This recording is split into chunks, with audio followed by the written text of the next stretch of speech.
Hi friends, welcome to Lawmate. I am Muskan Mandhyan, your legal guide. So guys, आज के इस video में हम डिस्कस करने वाले हैं कॉन्सेप्ट ऑफ इक्वालिटी। तो ये पार्ट 1 है वीडियो का एंड पार्ट 2 भी बहुत ज्यादा जल्दी आ जाएगा। सो गाइज प्लीज मुझे ध्यान से सुनते रहिए, अगर जरूरी लगे तो नोट्स बनाते रहिए। Let's start.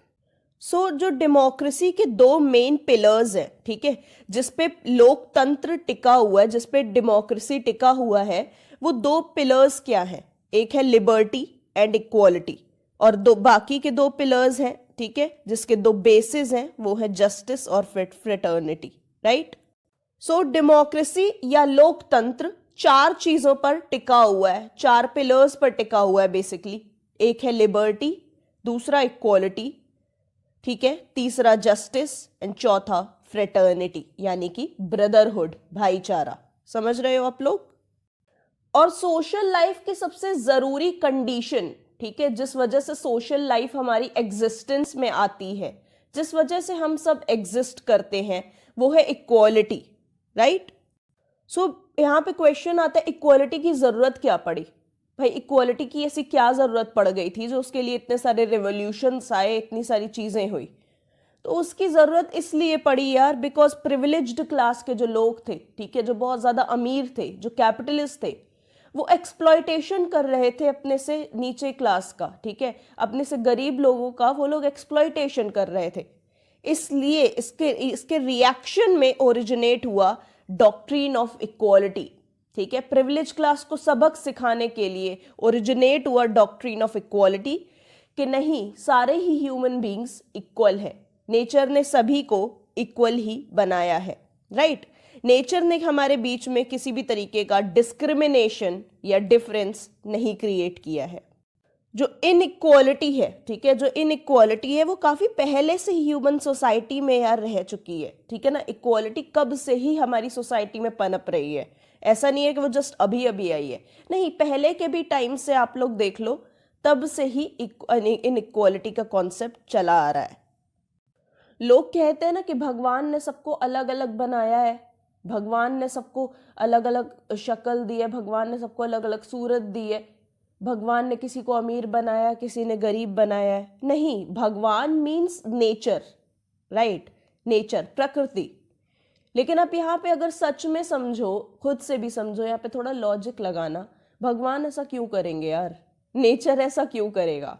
नेचर ने सबको अलग अलग नहीं बनाया है, नेचर ने तो इवन सबको एक बनाया है, राइट। सबके पास आंखें हैं, सबके पास दिमाग है, सबके पास दो हाथ है, राइट।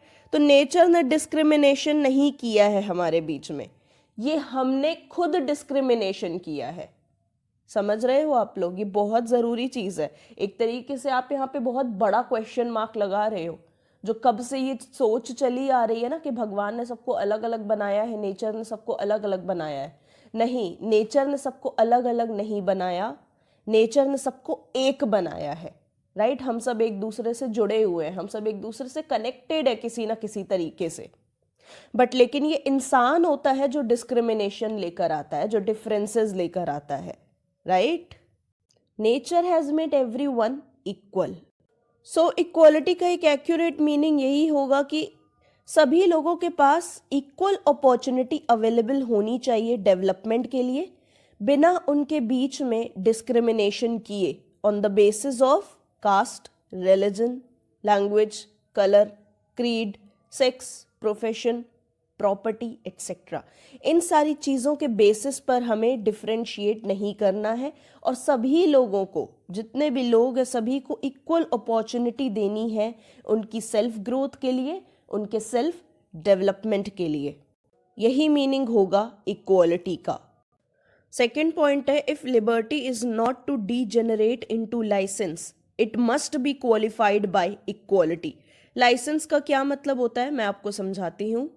जब लिबर्टी, ठीक है, जब लिबर्टी पर कोई भी रेस्ट्रिक्शन नहीं रह जाता है, ठीक है, बिना रेस्ट्रिक्शन की लिबर्टी जब हम किसी को देते हैं, तो जो बाकी लोगों की लिबर्टी है उसको हार्म पहुंचता है, ठीक है। अगर मेरी लिबर्टी पर कोई भी रेस्ट्रिक्शन नहीं है, मेरी फ्रीडम पर कोई भी रेस्ट्रिक्शन नहीं है, ठीक है, कोई भी ऑब्स्टिकल नहीं है, तो जब मैं उसे एक्सरसाइज करूंगी, जब मैं अपनी फ्रीडम को एक्सरसाइज करूंगी, तो जाहिर सी बात है जो दूसरे लोगों की फ्रीडम है उसको हार्म पहुंचेगा, ठीक है। अगर मेरी फ्रीडम पर कोई रेस्ट्रिक्शन नहीं है तो मैं रात को 12 बजे 1 बजे तक लाउड म्यूजिक एकदम बजाऊंगी, तो आपको उससे तकलीफ नहीं होगी, जो मेरे नेबर्स होंगे उसको उससे तकलीफ नहीं होगी। बट लेकिन कुछ कर ही नहीं सकते क्योंकि मेरी लिबर्टी पर तो कोई रेस्ट्रिक्शन ही नहीं है। इसलिए इस तरीके की लिबर्टी को हम लाइसेंस कहते हैं।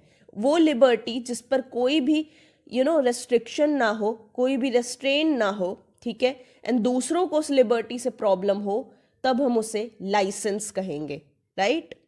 तो यहाँ पे यही चीज कही जा रही है कि अगर लिबर्टी को लाइसेंस बनने से रोकना है, ठीक है ना, अगर लिबर्टी को हमें लाइसेंस बनने से रोकना है तो liberty must be qualified by equality. Qualified का मतलब है it must be supported by, ठीक है, it must be accompanied by, ठीक है ना, बाय इक्वालिटी।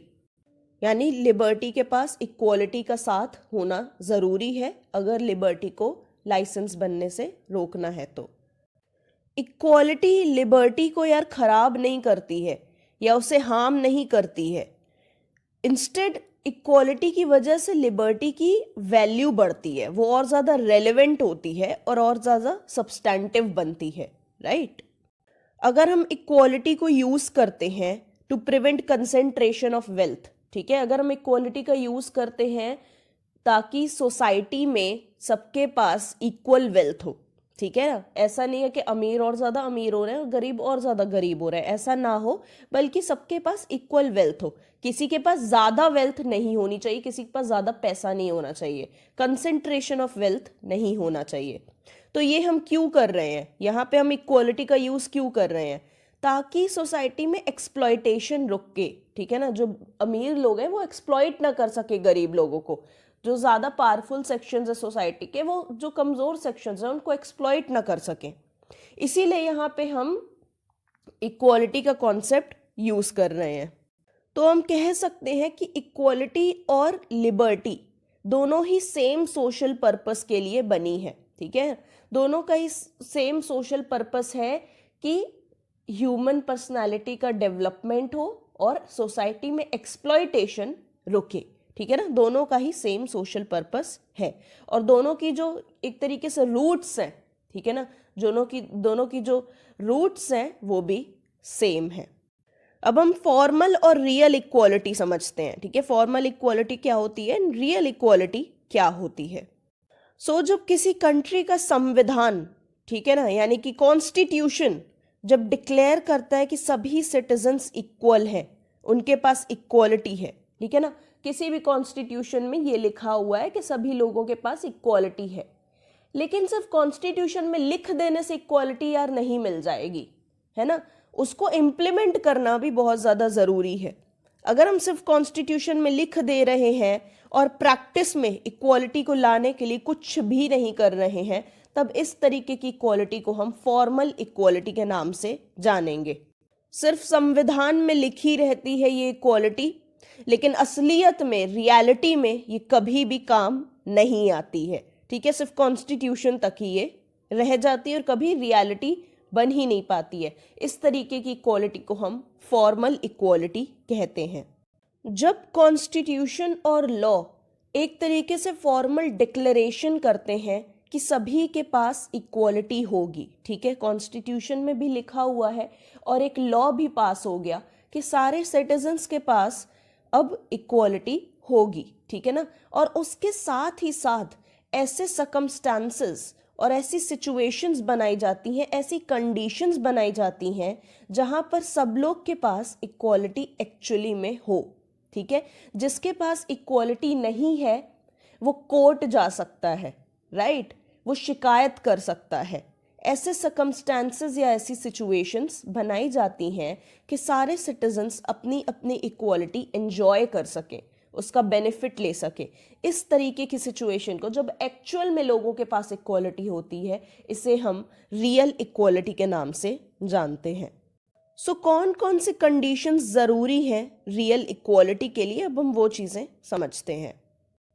कुछ लोग लिबर्टी को लाइसेंस के फॉर्म में एक्सेप्ट करते हैं, मतलब उनका मानना रहता है कि लिबर्टी का मतलब है ऑटोक्रेटिक मैनर में एक्ट करना, जैसे तुम्हारी मर्जी है वैसे ही एक्ट करो, ठीक है ना। उनके लिए उनका ये मानना है कि लिबर्टी पर कोई भी रेस्ट्रिक्शन होना गलत है, ठीक है, तो वो लिबर्टी को लाइसेंस के फॉर्म में ही एक्सेप्ट करते हैं।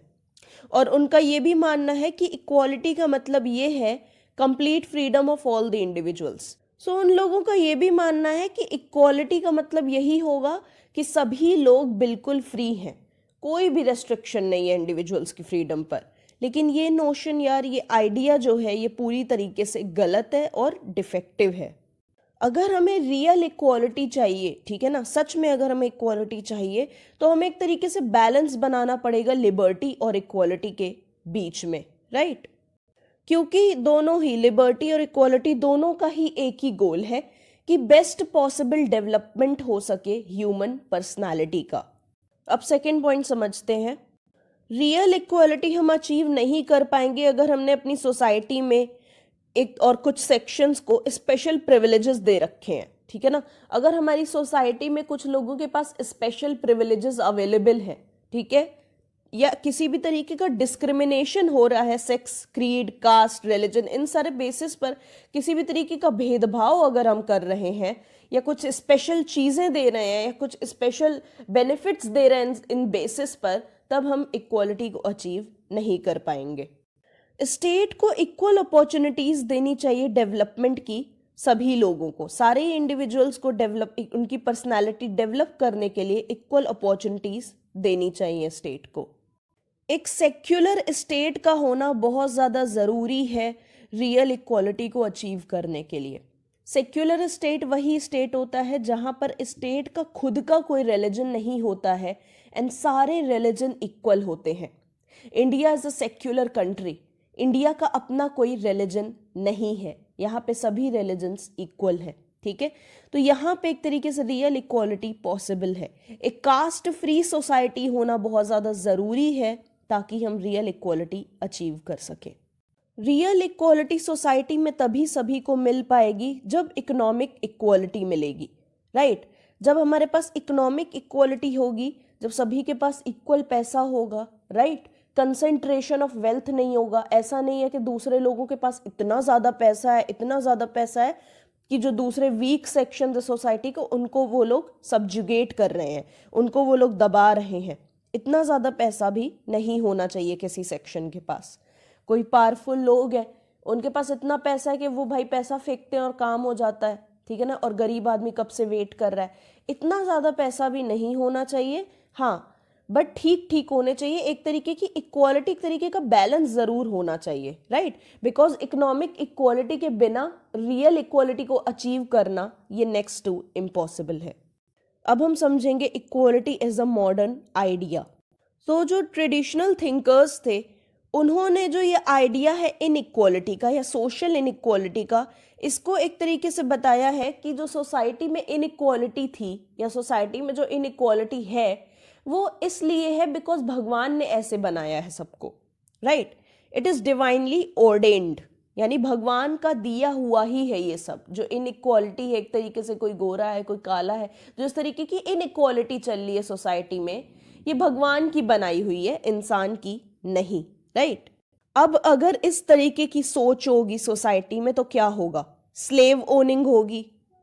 इंसान की ईगो जो है वो बहुत जल्दी भूल जाती है, राइट। तो अब इंसान की जो ईगो है वो ये बोलेगी, जब भगवान ने ही हमको ताकतवर बनाया है और तुमको कमजोर बनाया है तो क्यों ना तुम हमारी शरण में आ जाओ, राइट। कमजोर को फिर हमें अपना गुलाम बना के रखना चाहिए। इसीलिए स्लेव ओनिंग होती थी सोसाइटी में। फ्यूडल सोसाइटी थी, मतलब कि लैंडलॉर्ड्स थे, ठीक है ना, जिसके लैंड, अगर मेरे पास ज़्यादा ज़मीन है तो आपके पास नहीं है, तो आप आके मेरी ज़मीन पे काम करो, है ना, और हम आपसे दुगना तिगना मतलब ब्याज लेंगे उसके ऊपर, राइट। तो लैंडलॉर्ड सिस्टम भी था, यानी फ्यूडल सोसाइटी थी। और कास्ट बेस्ड सोसाइटी थी, यानी सबसे ऊपर पंडित, फिर उसके नीचे, फिर उसके नीचे, है ना। तो सबसे जो नीचे की कास्ट रहती थी उसको घर में घुसने नहीं दिया जाता था, उनके लिए बाहर कुआं नहीं बनवाया जाता था पानी पीने के लिए, और उनको बाहर रखा जाता था सोसाइटी के, राइट। ये सारी चीज़ें चल रही थी बिकॉज तब तक साइंटिफिक थिंकिंग जो है लोगों की, जो साइंटिफिक तरीके से सोचा जाता है, जो एक रीज़न के बेसिस पर सोचा जाता है, वो थिंकिंग अभी लोगों की डेवलप नहीं हुई थी, ठीक है। लोग यही मानते थे कि भगवान ने ही हमें ऐसे बनाकर भेजा है, इसी वजह से ये सारी चीजें सोसाइटी में चल रही थी। जिस तरीके से सोसाइटी ऑर्डर में चल रही थी कि सबसे बड़ी कास्ट, सबसे ऊंचे कुल के लोग ये हैं, उसके नीच कुल के लोग ये हैं, इस तरीके से ही सोशल ऑर्डर बना हुआ था। तो लोग इसको मानते थे कि भगवान ने ये ऑर्डर ऐसे ही बनाया सोसाइटी में, भगवान ने सबसे ऊपर की कास्ट बनाई है, भगवान ने सबसे नीच कास्ट बनाई है। तो सोशल ऑर्डर को एक तरीके से लोग नेचुरल ऑर्डर समझने लगे, ठीक है ना, नेचर का ऑर्डर समझने लगे, और इसको ये मानने लगे कि भाई भगवान द्वारा बनाया गया है तो हम लोग तो चेंज कर नहीं सकते, हम तो इंसान हैं, है ना, प्रकृति को हम नहीं बदल सकते हैं। तो इस तरीके से ये चलता ही आ रहा था, जो भी गंदगी चल रही थी सोसाइटी में वो चलती ही आ रही थी। लेकिन साइंटिफिक एज में जैसे जैसे इंसान का दिमाग एक तरीके से सोचने लगा, साइंटिफिक वे में सोचने लगा, साइंटिफिक रीजनिंग करने लगा, ठीक है ना, एक रीजन बेस्ड थिंकिंग जब लोगों की डेवलप हुई तो वो एक तरीके से नेचुरल फोर्सेस को भी कंट्रोल करने के लिए केपेबल बन गए। जो प्रकृति के डिफरेंट डिफरेंट फोर्सेस हैं यार, उनको भी कंट्रोल करना आ गया ह्यूमंस को एक तरीके से। आपने देखा है नदियों को काट के किस तरीके से बांध बनाए जा रहे हैं, तो एक तरीके से हम नेचुरल फोर्सेस को कंट्रोल कर रहे हैं। पहाड़ को काट के रास्ता निकाला जा रहा है, तो ये सारे नेचुरल फोर्सेस हैं, तो अब हम इनको कंट्रोल कर सकते हैं। इसी तरीके से उसे समझ में आया कि क्यों ना हम सोशल स्ट्रक्चर को भी बदलें, राइट। अगर हम नेचर को कंट्रोल कर सकते हैं, उसकी कुछ चीजों को कंट्रोल कर सकते हैं, तो भाई हम अपनी सोसाइटी में क्यों ना चेंज लाएं। जो ये नीच कुल हो गया और ये जो उच्च कुल हो गया, इसको हम बदलें, क्यों ना इसमें एक चेंज लाया जाए, ठीक है ना। तो ये कैसे हुआ, जब हमारी साइंटिफिक थिंकिंग या साइंटिफिक रीजनिंग आई, ठीक है, जब हमारी सोच एक तरीके से बदली और उसने एक साइंटिफिक रूप लिया, तब धीरे धीरे कुछ थिंकर्स को समझ में आया कि जो रियल फाउंडेशंस है सोशल इनइक्वालिटीज की, ठीक है ना, जो हमारे सोसाइटी में जो इनइक्वालिटीज है उसकी जो जड़ है वो क्या है। जब उन्हें ये चीज समझ में आई कि उसकी जो जड़ है वो है caste system, slave owning system, feudal system, उन्हें चीज समझ में आई कि जो उच्च कुल है, ये जो नीच कुल है, अगर हम इसको हटा देंगे, ठीक है, तो अगर हम इसको हटा देंगे सोसाइटी में इक्वालिटी आ जाएगी, तब सभी लोग इक्वालिटी को एंजॉय कर पाएंगे, है ना। उन्होंने एक तरीके से रैशनल एनालिसिस किया सोशल इनइक्वालिटीज का, उसे ध्यान से समझा कि किस वजह से इनइक्वालिटी सोसाइटी में पनप रही है, ठीक है ना, अभी तक क्यों नहीं जा पाई। जब उन्हें वो रीजन समझ में आया तो उसे चुटकियों में उन्होंने सॉल्व कर दिया। चुटकियों में तो नहीं, काफी ज्यादा प्रॉब्लम हुई थी, लेकिन उसे सॉल्व करने की तरफ उनका ध्यान लगा। अभी तक तो वो लोग यही कह रहे थे कि इसे हम हटा ही नहीं सकते हैं बिकॉज ये भगवान द्वारा बनाई गई है। अब उनका दिमाग चलने लगा कि नहीं, इसे हटाया जा सकता है कि नहीं। अब हम समझेंगे equality as an idea of social change. जैसे जैसे लोगों की साइंटिफिक थिंकिंग डेवलप हुई और उन्होंने सोशल स्ट्रक्चर जो है सोसाइटी का उसको भी चैलेंज करना शुरू किया। सोशल स्ट्रक्चर यही है यार, जो कास्ट सिस्टम होता है, सबसे ऊपर कास्ट ये होगी, सबसे नीच कास्ट ये होगी, उसी को सोशल स्ट्रक्चर कह रहे हैं। तो जैसे जैसे उन लोगों ने सोशल स्ट्रक्चर को क्वेश्चन करना शुरू किया, उस पर सवाल उठाने शुरू किए, वैसे ही वैसे डिमांड उठने लगी सोशल चेंज की, है ना। वैसे ही वैसे लोगों को लगने लगा कि अब यहाँ पे सोशल चेंज की बहुत ज़्यादा ज़रूरत है ना, एक चेंज हमें यहाँ पे चाहिए। सो जीन जैक्स रूसो ने बहुत ही इंपॉर्टेंट डिस्टिंक्शन या बहुत ही इंपॉर्टेंट डिफरेंस बताया है दो तरीके की इक्वालिटीज़ में। कौन सी है वो दो तरीके की इनइक्वालिटीज़? पहली है नेचुरल इनइक्वालिटी, ठीक है, दूसरी है कन्वेंशनल इनइक्वालिटी, ठीक है।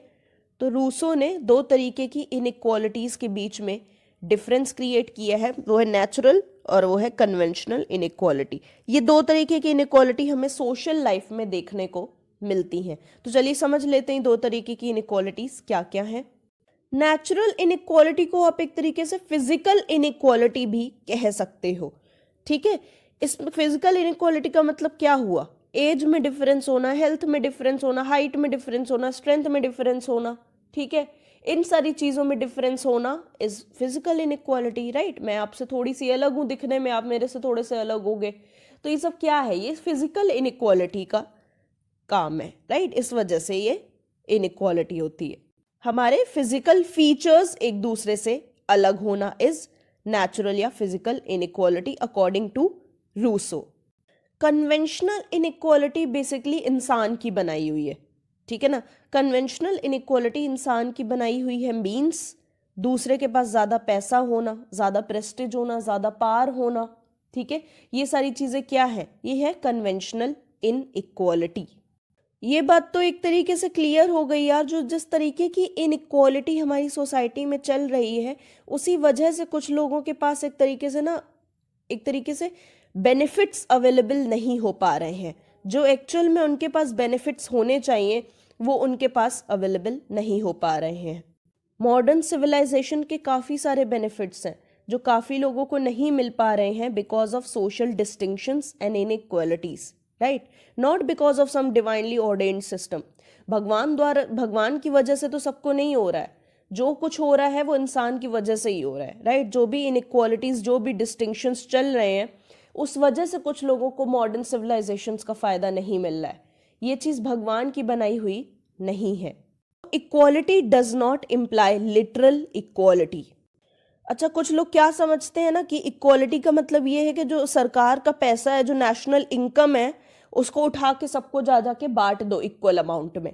अरे भाई, वो इक्वालिटी नहीं होती है। या जितने भी एजुकेशन सिस्टम्स है, जितने भी एजुकेशनल इंस्टीट्यूशंस हैं, उसमें सबको इक्वल जगह देनी चाहिए, चाहे वो गरीब हो चाहे वो अमीर हो। तो ये इक्वालिटी नहीं है, ये तो इक्वालिटी को आपने उसके लिटरल सेंस में समझा, राइट। इक्वालिटी का मतलब ये नहीं होता है। इक्वालिटी का मतलब रादर ये होता है कि कुछ लोगों की मेंटल और फिजिकल कैपेसिटी अलग अलग होती है, राइट। कुछ लोग दिव्यांग होते हैं, कुछ लोगों के पास सब कुछ है, कुछ लोग की मेंटल कैपेसिटी सही है, कुछ लोगों की सही नहीं है, राइट।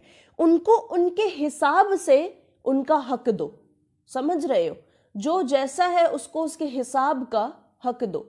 अगर किसी दिव्यांग को किसी चीज़ की ज़रूरत है तो वो उसे दो।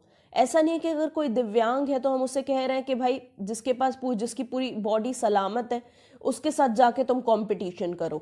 नहीं, उसके बराबर का जो है वो चीज़ उसे मिलनी चाहिए।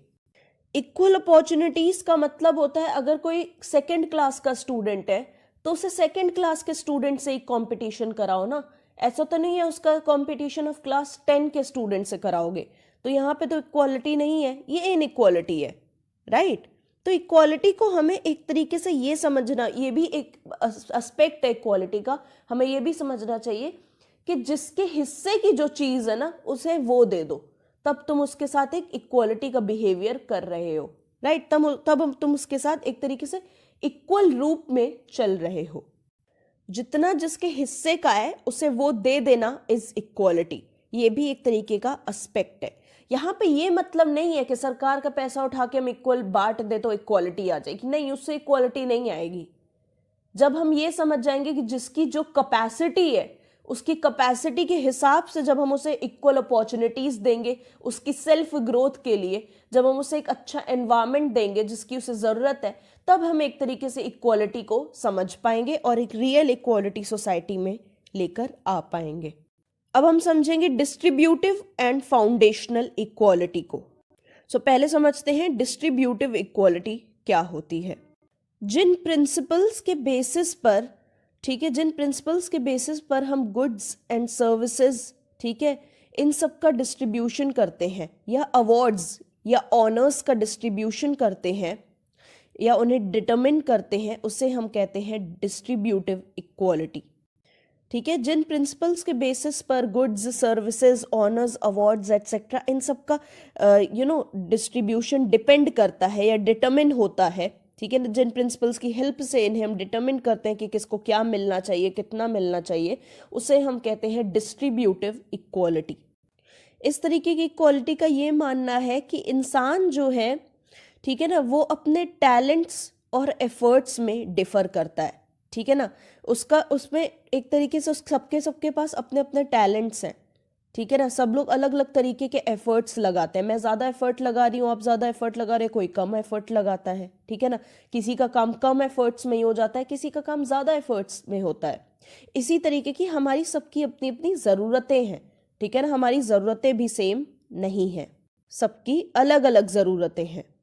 लेकिन हमारी बेसिक नीड्स सेम है। सभी को रोटी कपड़ा मकान चाहिए, राइट? तो हमारी बेसिक नीड्स सेम है और इसीलिए सोसाइटी एंड स्टेट को कोशिश करनी चाहिए कि सबको एटलीस्ट उनकी बेसिक नीड्स मिले, ठीक है?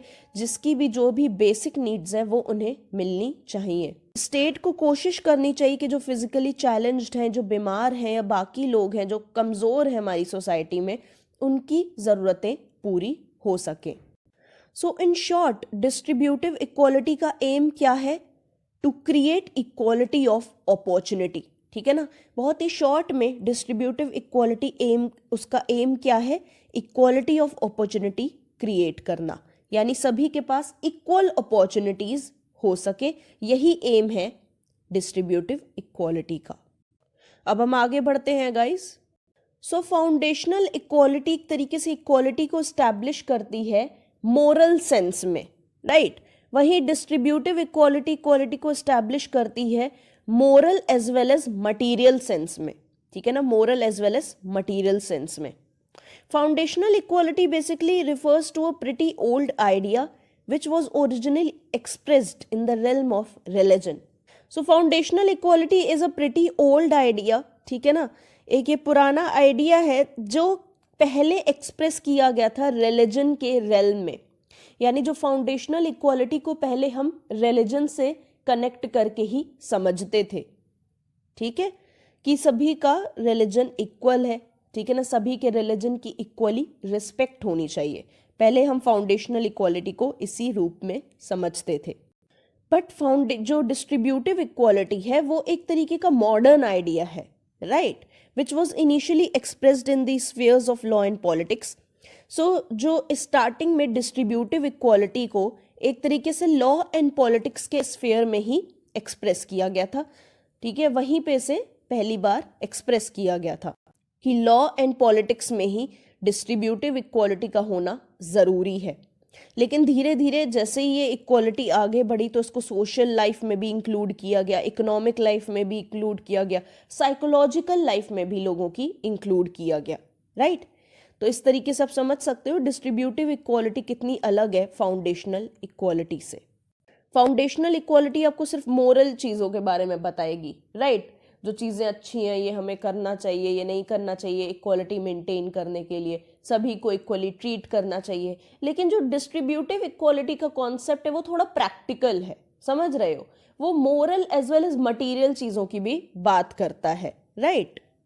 और डिस्ट्रीब्यूटिव इक्वालिटी का स्फीयर कितना ज़्यादा बड़ा है, law, politics, economics life, social life, psychological life, इन सारी चीज़ों में भी डिस्ट्रीब्यूटिव इक्वालिटी देखने को मिल जाती है। वहीं पे फाउंडेशनल इक्वालिटी हमें इनिशियली रिलीजन के ही सेंस में देखने को मिली थी, ठीक है? रिलीजन के सेंस में मतलब रिलीजन के डोमेन में देखने को मिली थी, ठीक है? रिलीजन के स्फीयर में देखने को मिली थी।